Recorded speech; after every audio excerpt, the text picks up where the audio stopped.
and we continue with Chapter 8 on page 171, looking backward, our first family. When things settled down with Billy, the next step for Mr. and Mrs. Kessler was to turn attention to their families of origin and begin to gather some data about the past. When a child or spouse is under-functioning and has become the primary focus of our anger, worry, or concern, it is helpful to take a look at the larger family picture. A broad approach to the problem will help to shed light on a number of questions. Why was Billy targeted to become a problem child in this family rather than his younger brother or sister? Why did family interactions suddenly heat up when Billy entered 3rd grade? Why was Mr. Kessler so reactive to the issue of responsibility in his son? Why was Miss Kessler so reactive to her husband and son's fighting? Why did Mr. Kessler become depressed after he and Billy resolved their former conflicts? Most important, what work can Mr. and Mrs. Kessler do to best ensure that no one family member will seriously underfunction or become the problem, as Billy did? Let's take a look at an expanded family diagram of the Kessler family and gather a few more facts.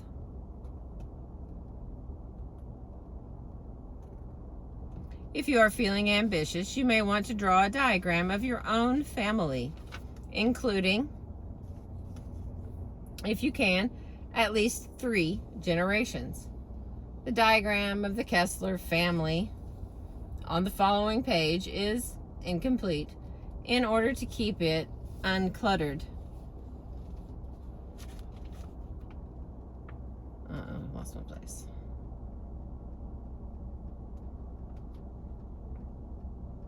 And to highlight certain key points. A complete family diagram would include the dates of birth, death, serious illnesses, marriages, and divorces, and the highest level of formal education for every member of the extended family, for as far back as we can go. An X in a circle or square indicates that the person is dead. 2 diagonal lines across a marriage line indicate a divorce. I'll attach this in the comments. What does this family diagram tell us? Looking at father's side of the family, we see that he has a younger sister, Gina, who is married and has 2 daughters. If we do some simple arithmetic, we can learn that Mr. Kessler's father, Louis, was a firstborn son who died at age 35 when Mr. Kessler was 8 years old. Mr. Kessler's mother, Lorraine, is the youngest sister of a sister and did not remarry following her husband's death. Look at mother's family of origin. We see that she is a middle child. Her older brother, Les, is twice divorced, and her younger brother, Ken, is married and has 1 daughter. I learned from Miss Kessler that Les is the black sheep in the family. In her words, Les is an alcoholic who can always be counted on to screw up in business and marriage. Miss Kessler's parents, Martin and Catherine, alternate between distancing emotionally from Les and bailing him out financially. Miss Kessler is cut off from her brother and sees him only every few years at family gatherings. Let us first examine father's side of the family diagram with an eye toward linking the patterns of the past with those of the present. Mourning a father. When I gathered the above data during my initial appointment with Miss Kessler, I understood why the relationship between Billy and his father had become intense and conflictual when Billy turned 8 and entered 3rd grade. Billy is now the age that Mr. Kessler was when he lost his father. In addition, Mr. Kessler is 36 years old, just past the age that his father was when he died.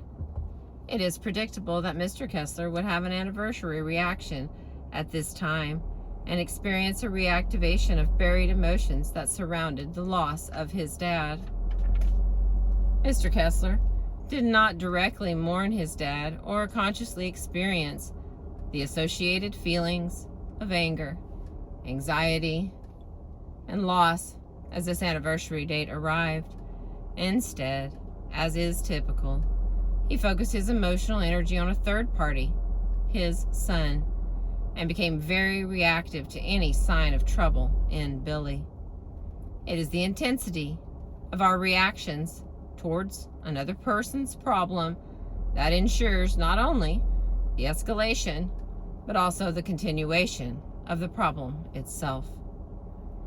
Billy's lack of cooperativeness increased in direct proportion to father's emotional reactivity and mother's reactivity to father, setting a circular dance in motion. Why did Mr. Kessler handle his anxiety by becoming focused on a child?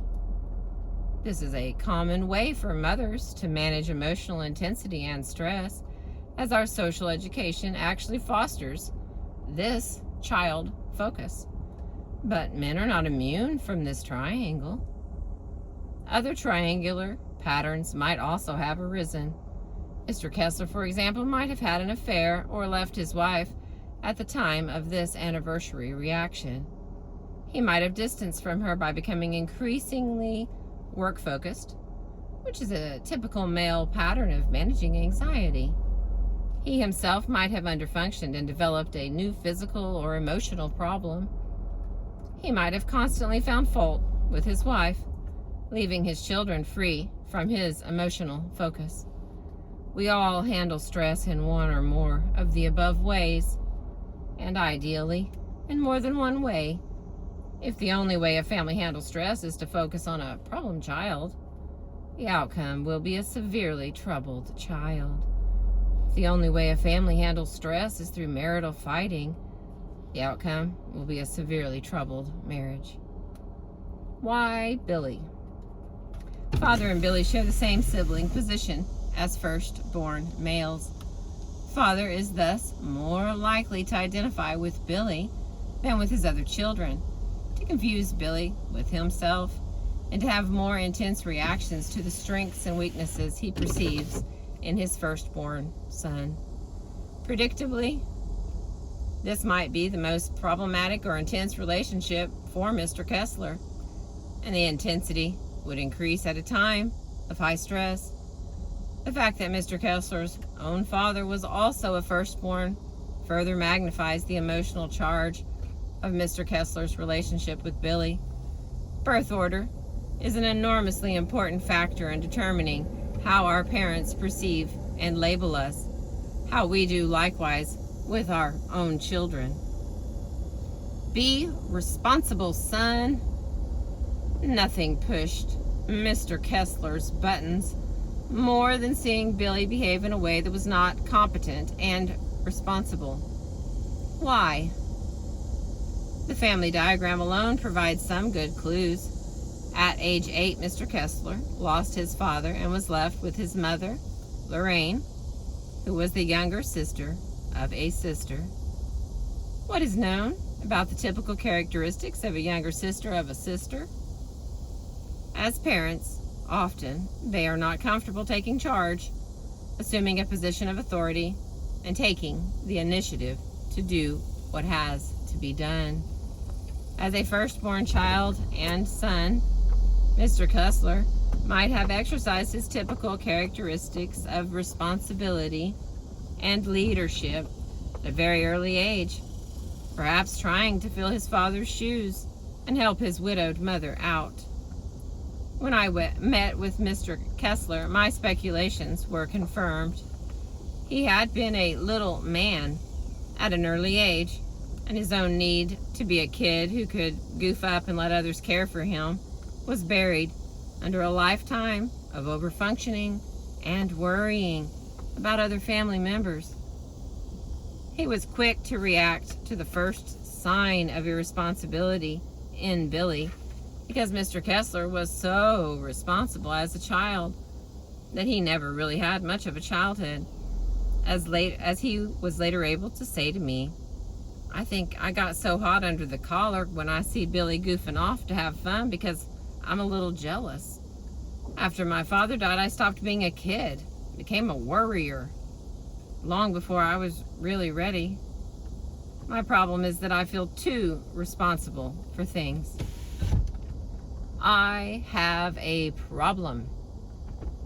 Sometime later, during a week when Mr. Kessler found himself particularly reactive and angry in response to his son's casual attitude towards school, he took Billy on his lap and told him the following. Billy, this week I've been getting very upset and grouchy when I see you goofing up at school. I sure have been getting on your case. I think I figured out what my problem is. You know, Billy, when I was 8 years old, my dad died, and I was left without a dad. I felt angry and sad and frightened. Now that you are 8 years old, like I was at the time, a lot of those old feelings are coming back. And sometimes the way I deal with those feelings is to get on your back and fight with you so that I don't have to feel so sad about my own dad. Billy looked at him wide-eyed. Then he said, That's not fair. That doesn't make sense. Mr. Kessler replied, Well, you're right, Billy. Sometimes dads do things that don't make too much sense. I sure owe you an apology. It's my job to work on these old feelings I have about my dad dying. It's your job to decide what sort of student you're going to be in school. I'm going to do my best to try to work on my job and try to stay out of your job. I won't be successful all the time, but I will be working on it. Does this mean that I can play with my friends and not have to do my homework? Asked Billy, with some mixture of anxiety and glee. Not a chance, said Mr. Kessler, giving Billy a playful punch on the arm. You know what the rules are, kid, and it's up to you to follow them. But you're going to have to decide what sort of student you'll be in school, and I can't decide that for you. Even though I may try sometimes. Billy said nothing. For several weeks later, he began to ask all kinds of questions about his grandfather, Lewis. Taking the emotional focus off of Billy did not mean adopting a do whatever you please and I don't care attitude. Mr. Kessler's own style was to set pretty strict rules about the consequences of misbehavior.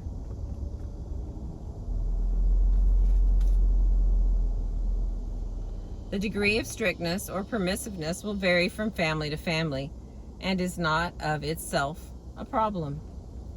What is important is that Mr. Kessler enforced his rules without getting emotionally intense and blaming, and he made it clear to Billy that he, father, was dealing with his own issues and problems. It is also crucial that each parent support rather than undermine the rule setting of the other, even if they don't always see eye to eye. Most of us would not think of sharing something personal about our struggle with our children, as Mr. Kessler did, or as I did following my visit to my parents in Phoenix. Yet there is hardly a more effective way to break a circular pattern. We maximize the opportunity for growth for all family members when we stop focusing our primary worry energy and anger energy on the under-functioning individual and begin to share a bit about our own problem with the situation. This involves a shift from you have a problem to I have a problem. In time, after working on the task of mourning his dad and modifying his over-functioning position with his mother and sister, Mr. Kessler was able to do more of this. This is one rough road. What about Miss Kessler? As we look at her side of the family diagram, what predictions might we make about her relationship with Billy? Rough road here. A black sheep brother. Billy is in the same sibling position